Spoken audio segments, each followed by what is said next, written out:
Okay, so last topic natin to. Ngawit ng dila ako. Okay, so good morning po sa inyo mga kapatid. Pag-usapan natin ito. Kasi kahapon ay, no isang araw actually nababalita na na sisibakin ni PBBM etong si Lucas Bersamin, itong Executive Secretary. Okay? Ngayon, ang nakakagulat po, sabi pa nga ni Lucas Bersamin ay, hintay na lang natin, huwag tayo maging speculative, hintay na lang natin. Maalala ninyo, di ba may lahat ng mga tauhan ni PBBM, pinag-submit niya yan ng courtesy resignation. Right? So, yung courtesy resignation nila, ibig sabihin po nun, meron kang, gawin na natin simple paliwanag ng courtesy resignation, advance resignation letter. Okay? Ganun na lang, sabihin natin advance resignation letter. Ibig sabihin, pending resignation ito. Na kapag tinanggap na ng boss mo, ibig sabihin, out ka na. So ngayon, yung mga resignation nilang dalawa, tinanggap na po ng Pangulo kahapon. Ang gumulat sa akin ay ito. Si Amena Pangandaban na hindi kinaya yung ingay ng politika. Base sa isang post na nakita ko, she's not used to it. Pero magaling sana ito si Amena. Ito naman si ES, ito matagal ko nang gustong masibak. Pahamak ito sa Pangulo natin Naalala ninyo yung issue yung issue po sa sa tawag diyan, West Philippine Sea. 'Di ba?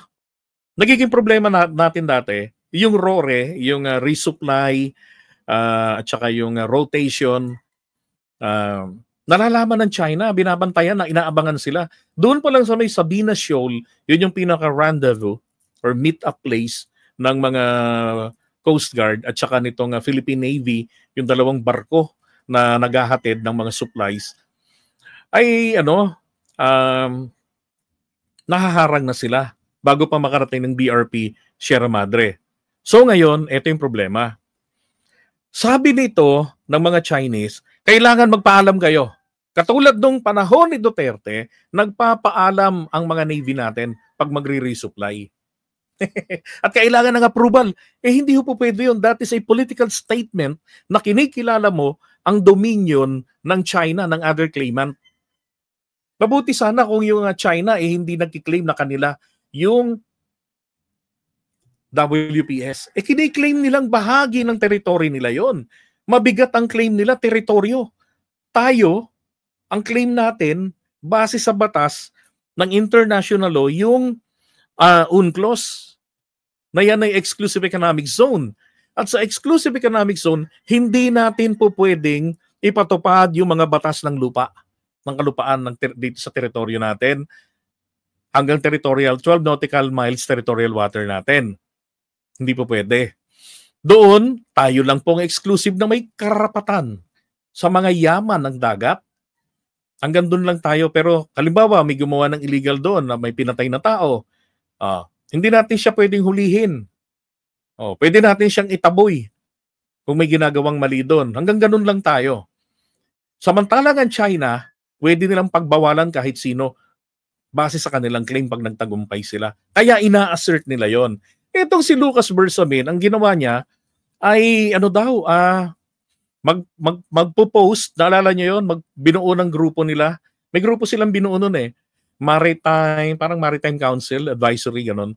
Ang gagawin nila, magpo-post online ng schedule ahead kung kailan ang mga Navy natin at Coast Guard magdi-deliver ng supply at tao sa BRP Sierra Madre.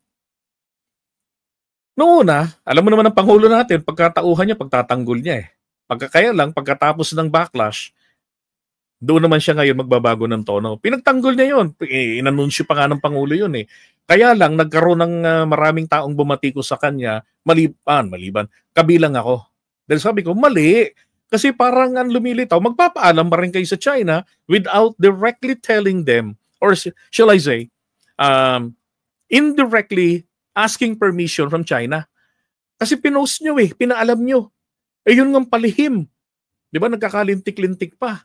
Pero ipapaalam ninyo na ganitong araw at oras may post ang Pilipinas na magro-rore. Di malamang. Sa Manila Bay pa lang, sa Bunganga pa lang, at saka sa Palawan pa lang, inabangan na yan. Di ba? So nangyari doon, binago ni PBBM yun at kinan sila kasi yung desisyon ng executive ng mga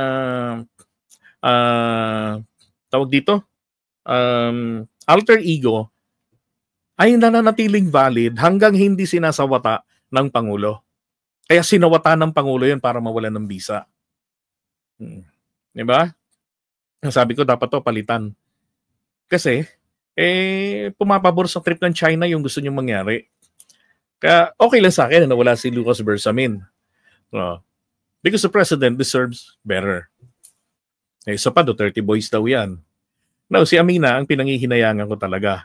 Now, ang tawag dito, ito naman, hinihikayat na sila nito ni Mike Defensor at tinatakot na magsalita na bago pa makasuhan daw ng gobyerno.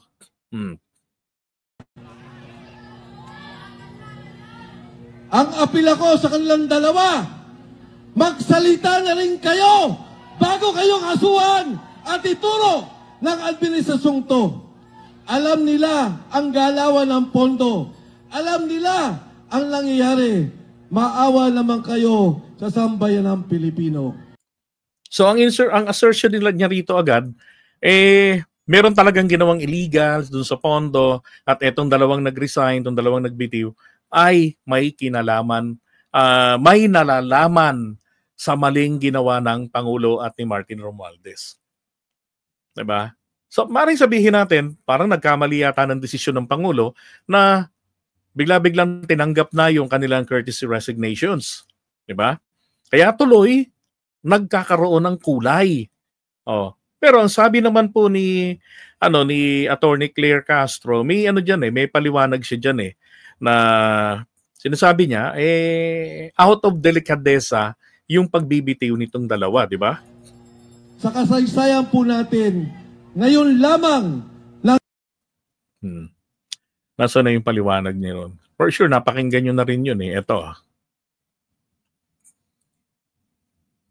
Marcos accepts resignation of Executive Secretary Lucas P. Bersamin and Budget Secretary Amena Pangandaman.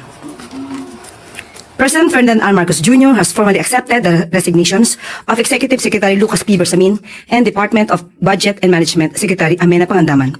Both officials respectfully offered and tendered their resignations out of delicadeza, after their departments were mentioned in allegations related to the flood control anomaly currently under investigation, and in recognition of the responsibility to allow the administration to address the matter appropriately.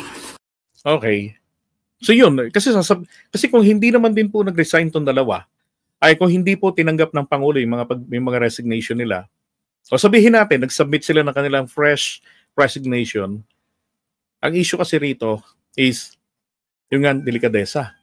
Diba? Kung magkakaroon paano mag-i-investigate ang gobyerno, nandyan yung dalawa. So, meron silang gagawing hocus-pocus.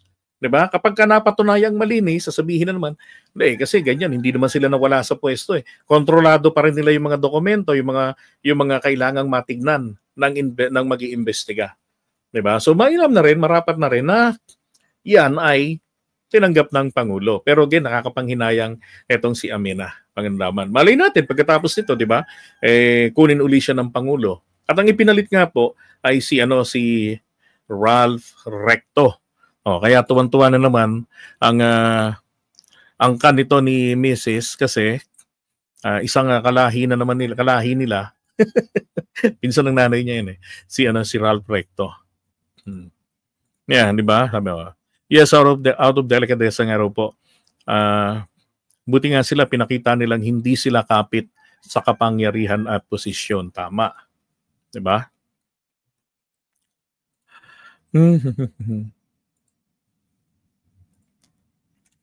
So ito yung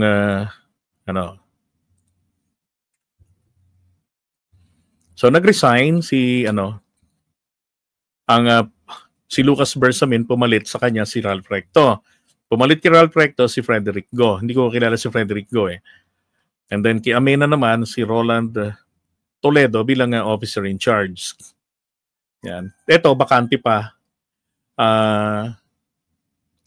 Sa pala ito si Frederick Go. No, galing siya rito. Okay, so ibig sabihin may alam sa sa economic affairs, sa economic aspect, all right. And then hindi ko alam kung anak ito ni Lucas Bersamin. Ito yung binabanggit din, inimplicate ito ni Saldico na na isa ron sa budget insertion, 'di ba? Ito yung binanggit niya si Adrian Bersamin. So nagbitiw rin. Oh, okay, tama rin 'yon. 'Di ba? Ganyan. Pero hindi naman tama na lahat na lang ng babatuhin nila ng issues magbibitiw nako. 'Di ba? Ngayon ang tanong, ano ba ibig sabihin yan na nagsipagbitiw yung mga alagad ng Pangulo? Well, kung ito po ay masusundan ng mass resignation, that's a bad sign. Okay? Bad sign yan because nangyari na rin yan dati sa panahon, anak ni Lucas Bersamin. Okay? Nangyari na rin ho kasi dati yan sa panahon ni Erap. Di ba? Isa-isa yung mga cabinet secretaries nagbibitiw because of pressure ng mga dilawan. Dilawan itong mga Glorianatics. Tapos biglang nag-mass resignation sila. At ang panghuli na naiwan kay Erap noon was Senator Ping Lacson na kinailangan pa raw tutukan ng mga mista, mga kapwa niya PMA graduates na nalaktawan niya. Parang si Bato de la Rosa at si Torre, may mga nalaktawan yan eh. No. Kasi siyempre, siya tiwala sa kanyang Pangulo. Kahit sino ang i-appoint ng Pangulo, talagang matik yan, promoted to 4-star general. Okay? Pero I don't think, parang wala namang balita ngayon na may mga lalo na mukhang pumalpak naman na yung planong destabilization ng mga taga-kabilang kampo. Pinatunayan lang din ng mga taga-kabilang kampo gaano lang talaga sila